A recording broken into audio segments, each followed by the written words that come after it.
প্রিয় ভাই, এখন পরের দিকে মানুষকে ডাকা, এটা আল্লাহ তাআলার একটা হুকুম। আল্লাহ কোরআন মজিদে বলছেন, আউযু বিল্লাহি মিনাশ আমাদের সম্মানিত ছোট ভাই হাফেজ মোহাম্মদ মনিরুল ইসলাম। বিধান, way of life, code of life, constitution দুনিয়াতে এটা প্রয়োজন দাও। আনন্দিত আছো, এই তো তুমি তোমার জীবনের বন্ধু। অভিযান অর্থাৎ দাওয়াতি অভিযান বাংলাদেশ জামাত ইসলামী যতটুকু এই জামাত ইসলামীতে যোগ দিয়ে কোরআন হাদিস ইসলাম বুঝবার যে ততটুকু তৌফিক আল্লাহ আমাকে দিয়েছেন আমি বুঝেছি। আমি বলবো না যে আমরা নির্ভুল, আমাদের কোনো দোষ নেই, অবশ্যই মানুষ ভুলে উঠতে নয়, কিন্তু আরো 5-10টা সংগঠনের সাথে তুলনা করলে আমরা এই দাবিটা করতে পারি যে অন্যের যদি 10টা ভুল থাকে তাহলে আমার 1-2টা কম আছে। তো আমি নির্ভুল নই। জামাত ইসলামীতে অপেক্ষাকৃত উত্তম চরিত্রবান লোক তৈরি করার চেষ্টা আমরা করে যাচ্ছি। ভুল ত্রুটি হয় আমরা আবার সংশোধন করি, আমরা নিজেদেরকে নির্ভুল দাবি করি না।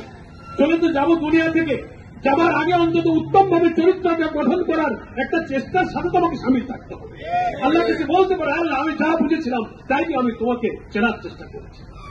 তাই আমি আপনার কাছে আহ্বান জানাই, আমি যে পথকে, যে জামাত ইসলামীকে উত্তম মনে করেছি সেই উত্তম কাজের দিকে আমি আপনাদেরকে আহ্বান জানাচ্ছি। বিধানটা যদি আল্লাহর হয় আর আল্লাহর ভয় যদি থাকে, তো শয়তানের ওয়াসওয়াসা উস্কানি সত্ত্বেও মানুষ আল্লাহকে ভয় করে যদি আল্লাহর বিধান মানতে পারে, তাহলেও কম্পারেটিভলি সমাজে তুলনামূলকভাবে শান্তি শৃঙ্খলা বজায় থাকে।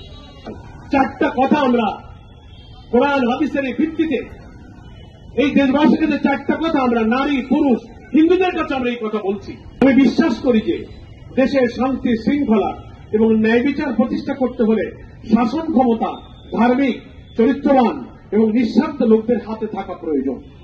এটা আপনারা একমত কিনা বলেন?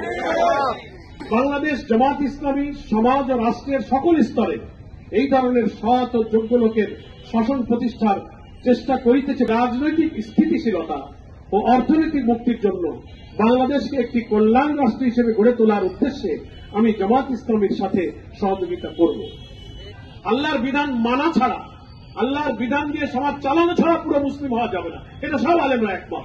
এখন 5টা সংগঠন, 5টা দল বা 2টা দল যদি থাকে, তার মধ্যে আপনি বিচার করেন, যাচাই করেন কাদের লোক তৈরি করার, চরিত্র গঠন করার কাজের পদ্ধতি, সিস্টেম, কোনটা বৈজ্ঞানিক, কোনটা যুক্তিসঙ্গত, কোনটা পছন্দনীয়, আপনি তার যে কোনো একটা পছন্দ করলেই আপনি সেটা যেতে পারেন।